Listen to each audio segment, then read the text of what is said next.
Сайн байна уу гэнэ. Сайн байна уу. За чи тэр чи 3 дахь удаага энэ Америкийн нэгдсэн улс дахь эрдэмтдийн их хурал дээр уулзж байна. Одоо ган төмөр маань бас яг энэ нийгэмлийн одоо бас гол хүний нэг удирдах зөвлөлийн гишүүн үү тийм. Тийм удирдах зөвлөлийн гишүүн дэд тэргүүнээр ажиллаж байгаа. За тэгэхээр миний ярилцагч хүн маань Батгтахын ган төмөр одоо PhD одоо Ховардын их сургуулийн одоо судлаачаар ажиллаж байгаа. Та тэгээд өөрийгөө бүр илүү дэлгэрэнгүй танилцуулна. За миний хувьд бол сая отгогч маань хэллээ. Одоо Ховард их сургуульд, эмийн сургуульд судлаач хийж байгаа. За мөн одоо эмзэн эмийн химийн хичээл бас заадаг. За тэгээд ер нь бол би Монгол Улсын их сургуулийн химийн факультет гэж үсэн намайг сурж байгаа. Яг органик химч мэргэжлээр төгссөн.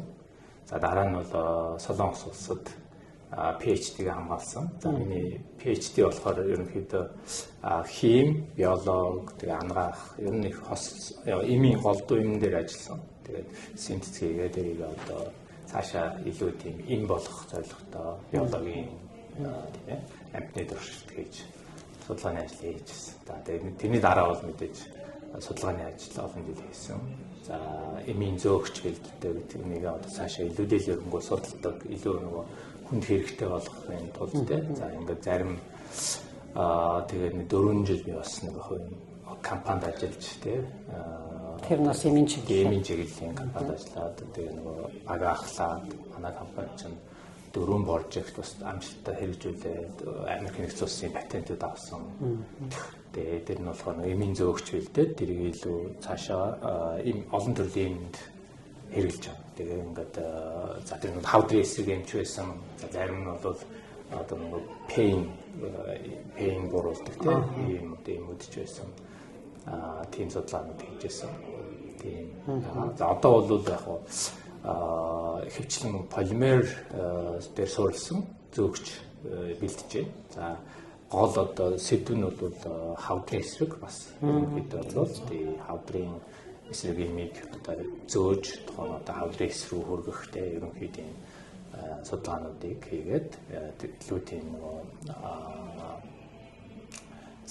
илүү таргетд гэж байдаг. Одоо тийм сонгомл тийм одоо бүтээгдэхүүн гаргаж авахыг зорж судалгаа хийдэг. За яг энэ хавдрын эсрэг юм гэхээс хавдар гарсны дараах хавдрыг одоо өвөө болгох буюу дарангуйлах юм уу эсвэл урьдчилан сэргийлэх юм хавдар үүсгэхээс өмнөх сэргийлсэн юм гэж байх юм уу? Тэгэхээр ерөнхийдөө бол яг хавдраас сэргийлнэ гэх юм бол одоо вакцин ч гэдэг юм уу тиймэрхүү зүйлүүд байх хэвээр. Тэгэхээр одоо бол хавдрын эсрэг вакцин гэдэг яригдж байгаа. Гэхдээ бол яг аль биесаар бол тэр нь бүх хавдарт таарсан байна. Тий, ер нь бол тийм. Гэхдээ ганц нэг вакцинууд бол бас их хэрэгтэй жишээ нь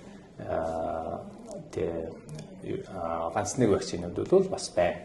Тэгээд ялангуяа вирусын гаралтай үүсдэг тийм хавдрын эсрэг. Гэхдээ миний одоо үндсэн зорилго бол нэгэнт одоо хавдрыг байгаа хавдрыг эмчлэх зорилготой тийм.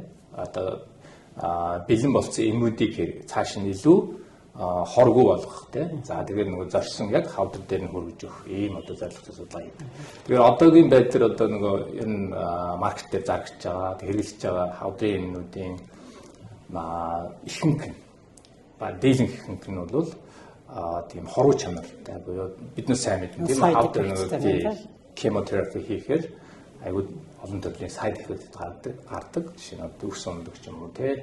За тэгээд одоо дотор мохоо маш олон төрлийн сайд эффект. Тэгээд тэр сайд эффектүүд яг гараад байна гэхээр хавдрын эмийг хэрэглэхээр хүний одоо айгүй тийм хурдтай өсдөг эсүүд байдаг баг. Жишээ нь одоо өсний эсч гэдэг юм тийм олон эсүүд байгаа. Тэр эсүүдийг ингээд очиж хүлж идэг.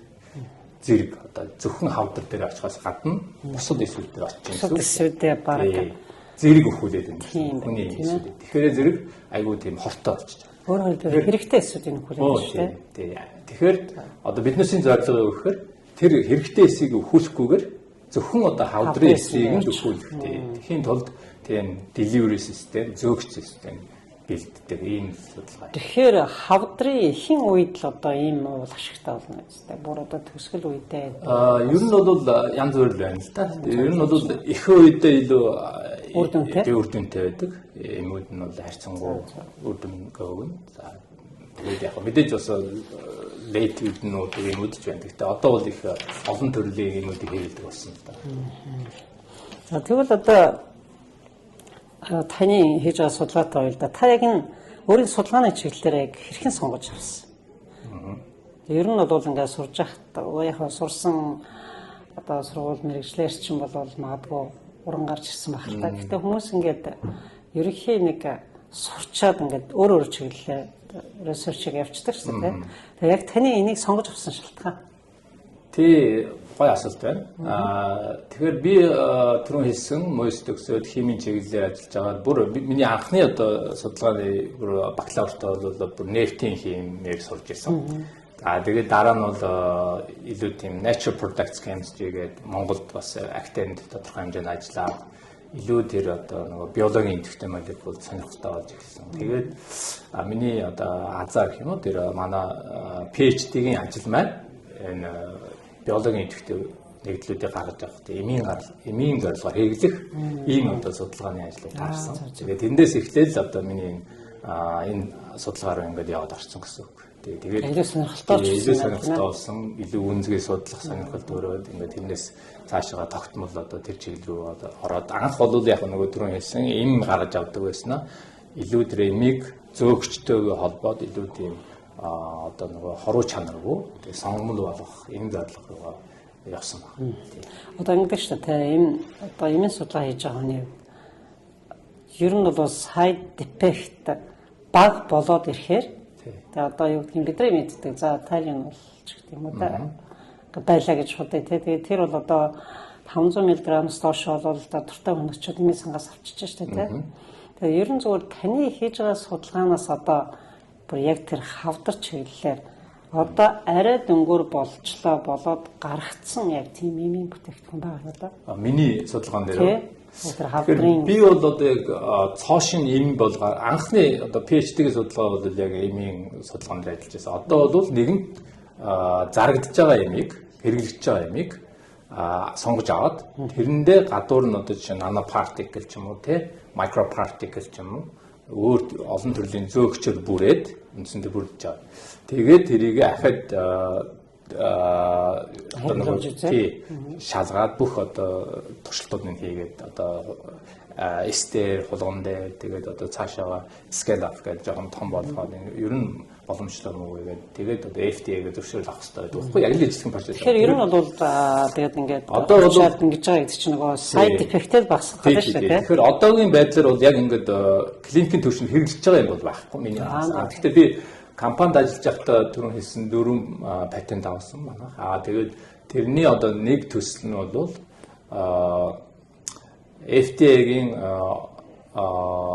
FDA-гээс одоо клиникийн туршилт хийх тийм зөвшөөрлийг нь авсан. Тэгэхээр одоо тэр бол клиникийн төвшөнд ороход бол бэлэн болсон гэсэн үг. Тийм судалгааны ажлууд байгаа. Тэгээд FDA-гээс зарим одоо эрхээ авсан юмнуудыг recall хийдэг тохиолдол гардаг те. Тэр нэгтэй цөөхөн үү те? Ер нь бол байна. Гэтэ ямар тохиолдолд recall хийх үед чинь бас аюул олон шалгуур байгаа л да. Гэхдээ хамгийн одоо чухал шаардлага бол мэдээж хоруу чанар түрүү хэлсэн. За миний мэдхээр л 2000 онд байна уу? Нэг Merck's гаргасан нэг имийг бол маш амжилттай байсан имийг бол зогсоож recall хийсэн тохиолдол байдаг.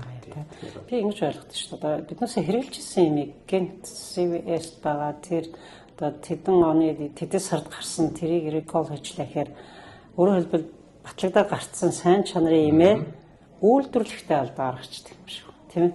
Тийм хэсэг хугацаанд үйлдвэрсэн буцаад утчих тийм үү гэж би ойлгоод байдагсан шүү дээ.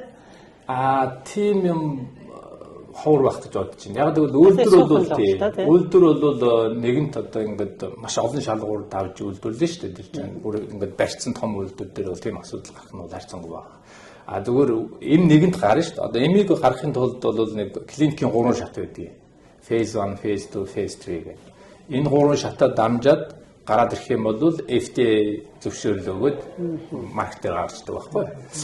Тэгээд маркетээр гарсныхан дараа ахад phase 4 гэдэг бас явдаг.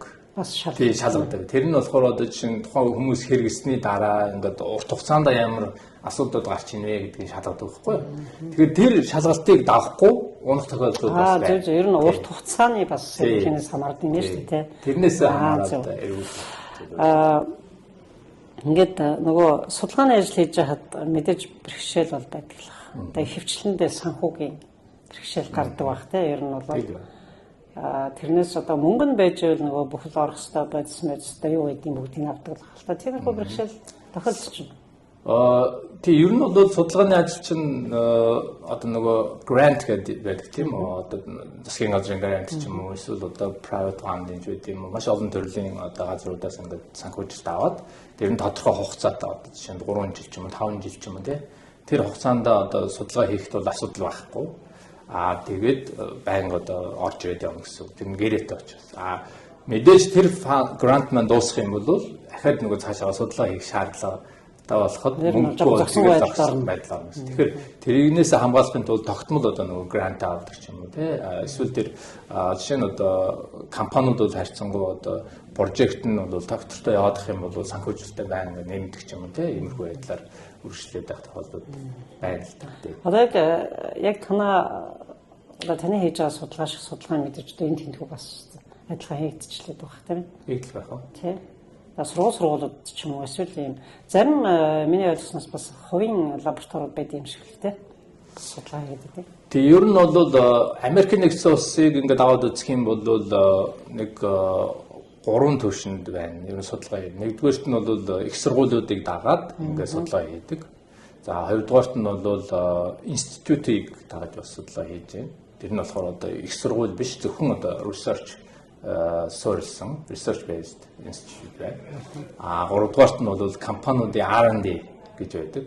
R&D гэдэг нь research and development гэдэг зөвхөн судалгаан дээр тэр одоо шинэ эмийг ч юм уу бүтээгдэхүүнээр гаргах тийм судалгаа хийдэг том компаниуд бол өөрөө маш том R&D. Тэр нь одоо хувийн компани. Тэгээ маш их хэмжээний мөнгө төсөөлдөг.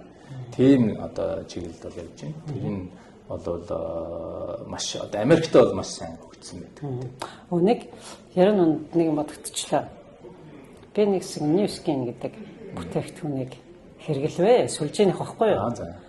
Тэгэд ингээд нэг их хүнтэй нэг юм багц гарч ирлээ. Бараг $20,000. 3 сар уугаад л жигтэйхэн тураал те. Тэгэл 90 хоног. Ямар 80 дэвчлээ нэртэй. Тэгсэн манай хүүхд ингээд бодлыг харж ирсэн. Ээж эн чинь шүү дээ над evaluated FDA гэж нэр гэж байгаа байхгүй юу? Сүлжээний юмнууд нэг тийм байна. Тэрийг одоо яг ингээд зөвшөөр гаргаж зараад. Тий яг хөө тэр бол энэ бол биш. Зүгээр нэмэлт бүтээгдэхүүн тий. Зөв. Тий supplement. Эмийг бол заавал FDA-гээр зөвшөөрөл авчиж эсвэл одоо бусад улсын яг FDA-тэй төстөө тийм одоо газруудаар зөвшөөрөл авчиж зах зээлд авах. Зүгээр одоо supplement-үүд supplement-ийг бол шаардлага хамаагүй тий. Гэтэ мэдээж FDA-гээс бол давхар хянана. Гэхдээ бол зөвшөөрлийг бол авах шаардлагагүй. Тий. Тэр нь бол өөр шүү. Ихэвчлэн нөгөө хүнсний нэмэлт гэдгээр явждаг. Тийм байна тий. Тэгээд гэхдээ зарим одоо herbal болчлоо юм хэрэглээд л одоо жигтэй хэмээн нуудлаа гэсэн тохиолдол сонсогдол идэв. Жоо айлт юм байна тий. Тий яг ерөнхийдөө бол хүнс гэж л ойлгох. Хүнсний нэмэлт гэдэг ойлгох хэрэгтэй. Жимсийг тэрнийг савнд авч хийцэн тий. Хүнсний ургамлуудыг нийлүүлээ хийцэн. Илүү тийм концентрацтай болгоод тэгээд нэмэлт болгоод олон юмыг холцсон. Тийм л зүйл гэж ойлгох хэрэгтэй. За тэгвэл одоо хоёулаа гоё багшийн карьер руу оръё. За багшийн хувьд бол би бол яг Монгол байхдаа бас тодорхой хугацаанд химийн хичээл зааж ирсэн. Хөдөө аж ахуй хэсгүүд бас нэг семестр хичээл заасан. За ингээд ихэнхдээ бол би судалгаан дээр ажиллаж байсан. Тэгээд энэ Harvard сургуульд бас эмийн химийн хичээл орсон орд хаяа байна бас. Тэгэхээр яг Америк нэгдсэн улсад хичээл заах одоо мэдээж Монгол заах бол ялгаатай. Маш ялгаатай. Тийм.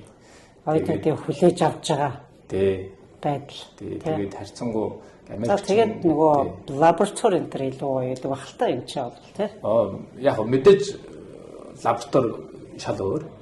Өгчлөл нь шал өөр шүү дээ. Дээрээс нь бол хүүхдүүдийн хандлага илүү тийм одоо юу гэх юм профессортойгоо илүү харьцах чадварч гэдэг юм уу те. Тэгээд дээрээс нь илүү тийм мэдээлэл сайтай юм.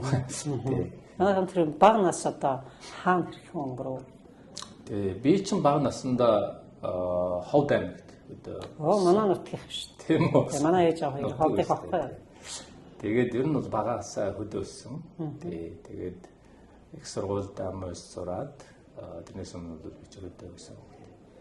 Тэгээд яг бага наснда ингэж хөдөө өснө гэдэг бол бас нэг давуу тал бол байдгийг гэж ойлгодээ би.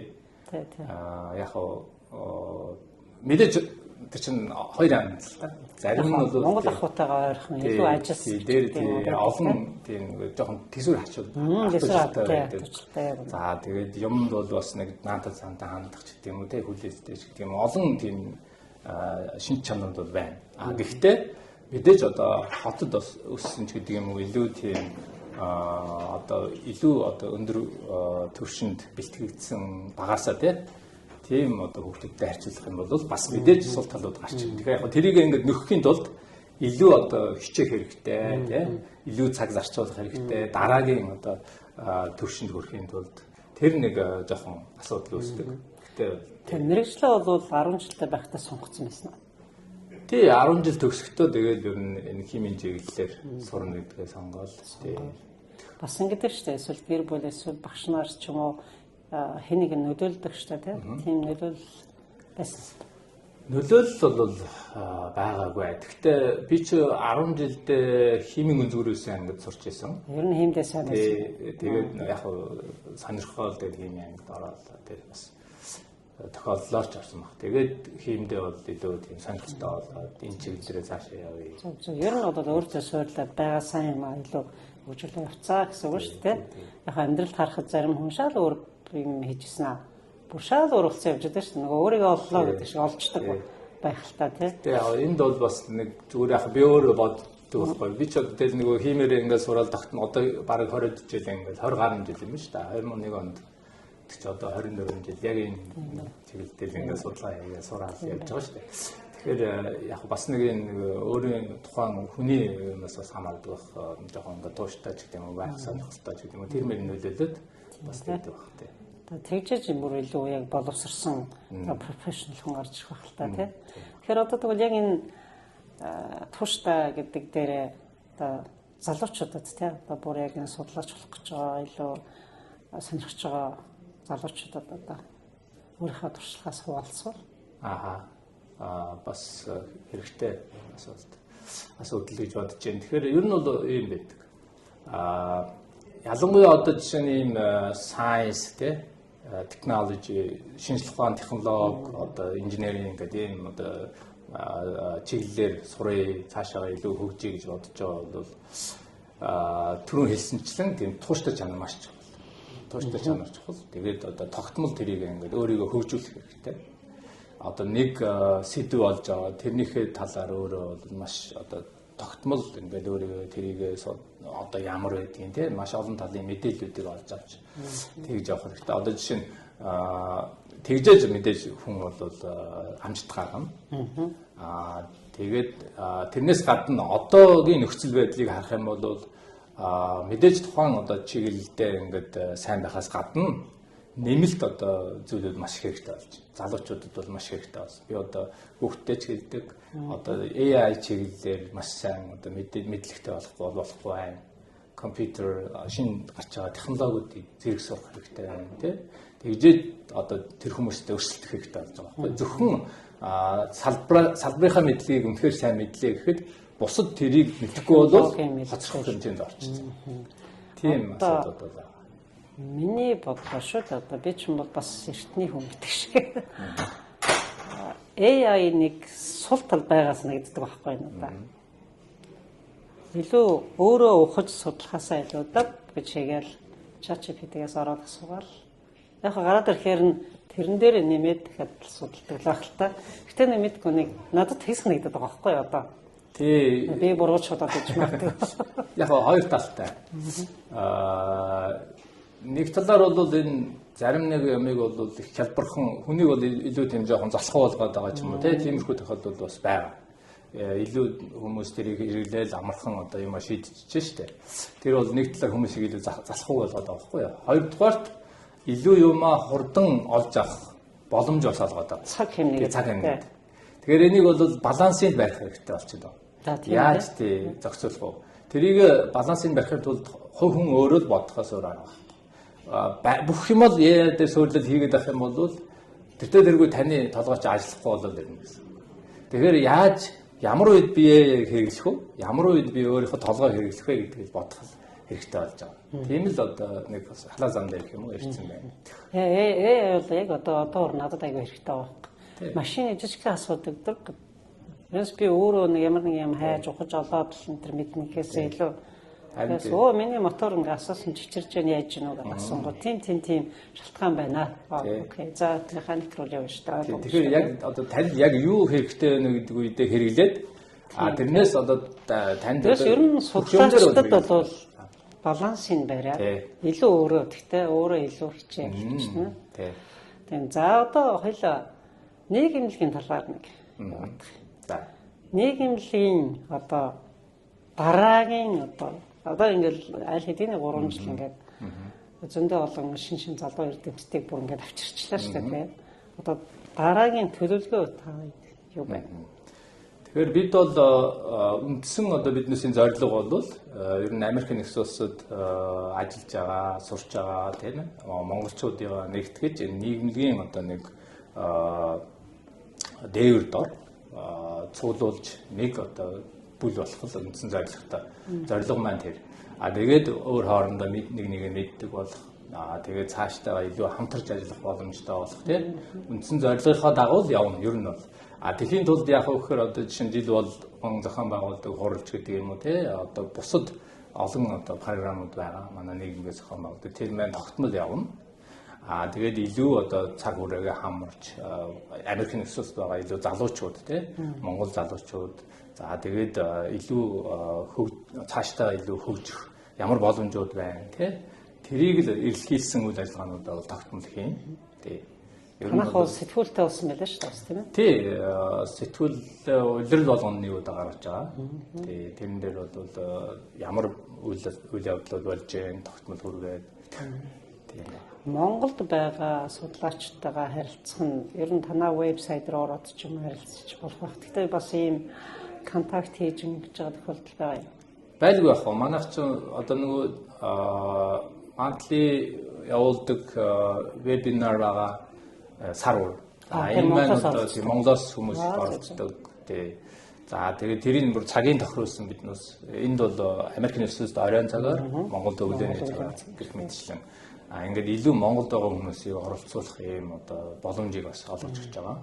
За дээр нь бол одоо манай шинжлэх ухааны академиас бол биднээстэй бас хамтарч тийм ээ энэ хурлаар бас мэдчилгээ дамжуулсан 3 дугаар хурал гэх мэтчлэн ер нь бол тогтмол ингээд бас хамтраад цаашаа ажиллах үе талууд бол нэгж байгаа. Ер нь бол тэр бас нэг зорилгын нэг. Та PhD-гээс цаашаа бас эрдмийнхаа одоо дэрэг зэвийг нэмэх ажил хийж байна. Ер нь бол PhD чинь final хамгийн сүүлийн зэрэг шүү дээ. Профессорын тэгж байдаг. Профессор бол өөр ажлын одоо жишээ нь их сургуулийн багш болоод хичээл тогтмол заагаад ингээд явах нь профессор гэдэг ингээд нэг ажлын rank болоод байгаа шүү дээ. Зэрэглэлүүд. Тэрнээс дахиад сураад ч юм уу зэрэг аавна гэсэн ойлголт байхгүй. Одоо ер нь бол анагаахын салбарт тэгээд байна уу? Тэ? Яг бол би одоо манай нэг багш шүү дээ бигийн сургууль хүмүүжлэх ухааны доктор профессор хүн байдаг шүү дээ. Тагийн багш юм тэгэл байна. Өчигдөр ирсэн байсан тийм. Тэгээ би одоо тэгж бодохгүй. Тэгэл PhD хийж байгаа цаашаа дахиад профессор ч юм ингээл цол нэмэл явдаг болов гэл тийм. Тэгж бодохгүй. За өөр тэгээд таны хувьд би одоо хүмүүс ийм имийг чухалчлаад мэдээд авчихсаа гэж ярих зүйл таны зүгээс байна. За та яг юутай холбоотой асууж байна? Яг ер нь бол судлаачтайгаад илүү төлөвлөгөө байвал тий. За. Тэгээ ер нь бол судалгааны ажил хийхэд би түрүүн бас хальт хэлсэн.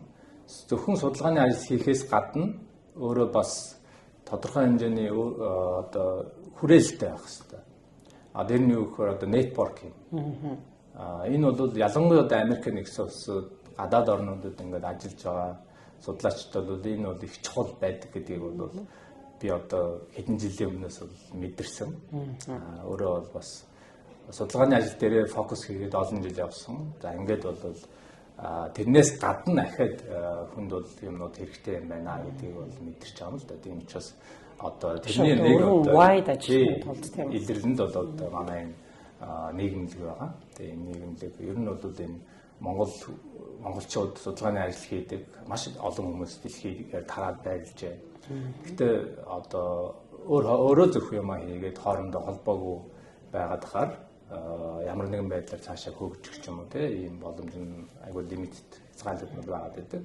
Тэгэхээр энэ бол ийм холбоо үүсгэх ч юм уу эсвэл одоо зөвхөн холбооноос гадна илүү тийм мэрэгжсэн хүмүүстэй холбоо тогтоох тийм тэгээд хамтарч ажиллах.